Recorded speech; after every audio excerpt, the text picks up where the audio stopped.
So I'm here cycling through central London as part of the cycle strike, blocking traffic basically through central London to raise attention to the problem of global warming, raise the profile of cycling as a low carbon form of transport and encourage people not to drive.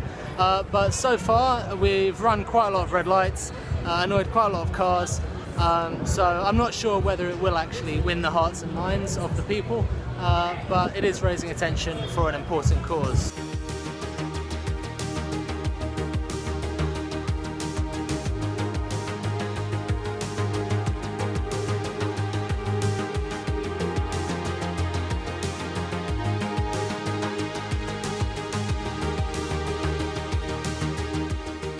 Personally, just had a bit of a wake-up call with the Extinction Rebellion thing.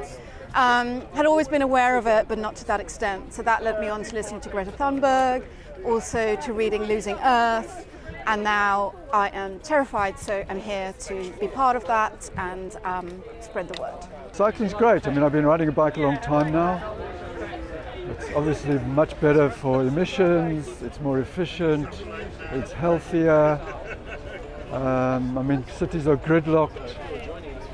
There's 100 reasons to ride a bike. As far as I'm concerned, all governments, whether Britain, America or India, wherever, it's more in their interest to keep this going with the plastics and all the other pollutions that we have going on, as well as obviously the pollutants from the CO2 as well.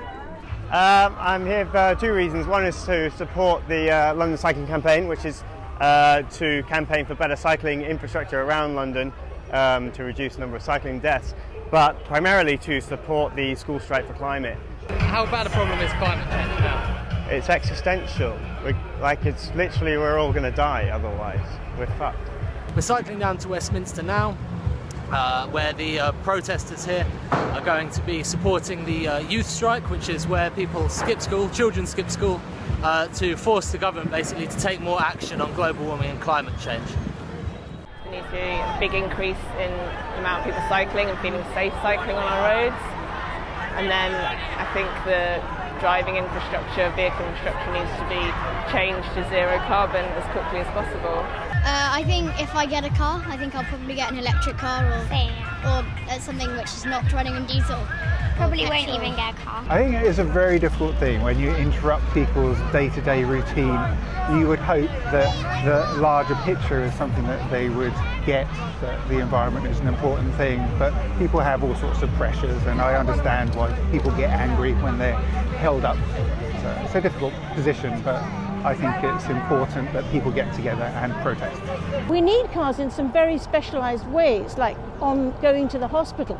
But you've got London buses going on green energy now, and electric bicycles, electric vehicles. So it's not to say remove every single vehicle, but most private cars, no, not needed. We don't need a private car in a city. The people have spoken.